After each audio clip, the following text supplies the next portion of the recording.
તો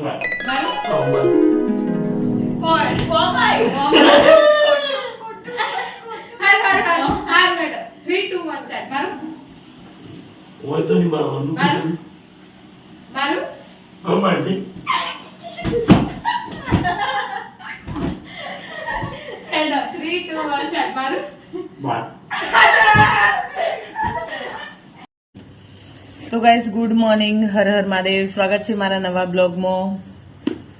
તો આજે તો જુઓ વહેલા વહેલા હું ઉઠીને પહેલા કૃષ્ણને રાહુલને ચા બનાવી આપી.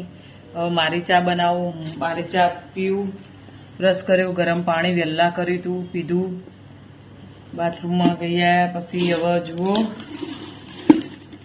ચા અને આ તો મને બિસ્કિટ તો ભાવતા નહીં. બિટ્ટુ નાચોલાજી ઊંઘ્યાઈ અને ઘરમાં ફર્નિચર ચાલુ કરાવવાનું હોય એટલે બધો સામાન આવ્યો હોય એટલે ભાઈ કારીગરો આવશે તો પહેલાં વહેલા આપણે બધું પહેલાં ઘરમાં બધું કામ પતાવી દઈએ, બધું સરખું સેટ કરી નાખીએ. કારીગર આવે એના પહેલાં બતાવો. આ સામાન બધું આવેલું પડ્યું હોય જો પીઓપી માટેનું. શું દેખાય ઊંડો ઊંડો જેવો ઊંઘ્યો છે હો. એ આવી રીતે ઊંઘ દિવાલના ચોટીને પેલી ઘરોડી ચોટી હોય ને એવી રીતે ચોટીને ઊંઘ. બે બુનો એ ઊંઘી હવે ચાપીને પછી બે બુનોને ઉઠાડું, થોડું ઘણું કામ કરી દો. તો મળીએ ગાઈસ આજના બ્લોગમાં, બને રહેજો. આજનો દિવસ કેવો જાય હવે જોવા માટે.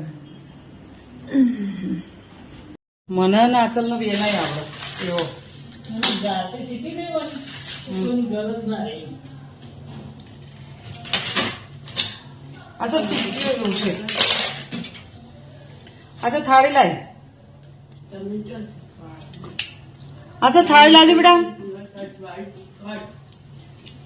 જલ્દી લાવી જલ્દી.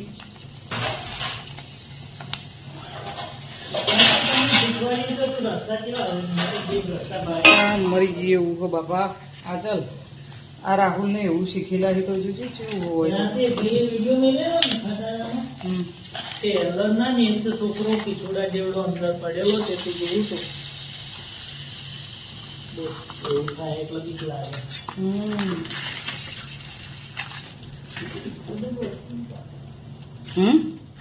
તું બેઠી હોય તો ખબર તો કેવું કરતા હોય સાધના ના મજા આવે. અચાનક આવું માંડવું તું બોલ. એ તો આપણે બ્રેક ના આમાં હવે ટુકડા કરી કરીને આલજે. આ ચાલ આ બાજુ હેઠજે. આ મોટો નહીં તળાતો વ્યવસ્થિત જો મોટું પડે.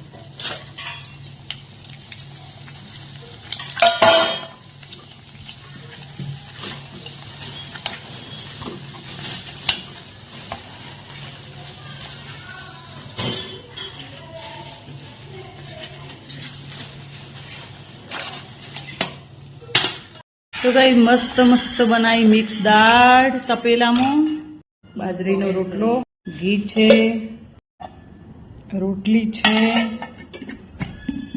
બીટુબેન ચલો જમવા.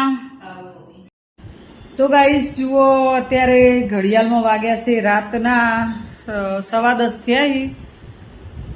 તો બસ સવારથી નોકરી ચાલુ થઈ જાય છે તો સવારથી જતા રહીશું અમે નોકરી. ને માતાજીની નવરાત્રી સવારે ચાલુ થાય એ હું તમને વાત કહું છું. એવું બધું મળ્યું હો. એક બાજુ ફર્નિચર કંઈ નહીં, હું નોકરી આજ જવું કાલ જવું આજ જવું કાલ જવું એવું હતું. તો બેન કોઈ જે જગ્યાએ મારે નોકરી જવાનું હોય ને એ મેડમનો ફોન આવ્યો જ નહોતો. એમને બીજી જગ્યાએ નોકરીમાં હાજર થવાનું હતું તો એમનો ફોન આવ્યો નહોતો. તાર જો મારે જવાય ના, મેં એમને કીધું એટલે મને કહી દેજો પછી હું આવી. તો હવે આજે કીધું કે હવે કાલથી આવજો બરાબર. હવે એક બાજુ નોકરી જવું, જો આ સામાન બધો પીઓપી કરાવવાનું હોય ને ઘરમાં, પીઓપી કરાવવાનું, ફર્નિચર કરાવવાનું. તો બસ આ બધો સામાન આવ્યો હોય. એક બાજુ ઘરમાં કોમ ચાલુ થશે, એક બાજુ માતાજીની નવરાત્રી ચાલુ થશે.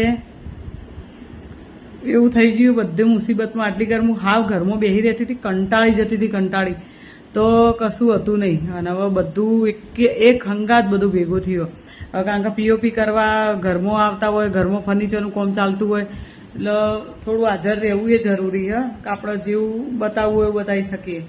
અને બીજું કે હા માતાજીની નવરાત્રી ચાલુ થાય તો ઉપવાસો ચાલે પાછા, તો નોકરી જવાનું તો ગરમીઓ આપવાનું ને એવું બધું. 9 વાગે સવારે જવાનું, ઠેઠ 6 વાગે છૂટે. 6 વાગે સુધી એમના ઘેર જ બેબી કેર માટે.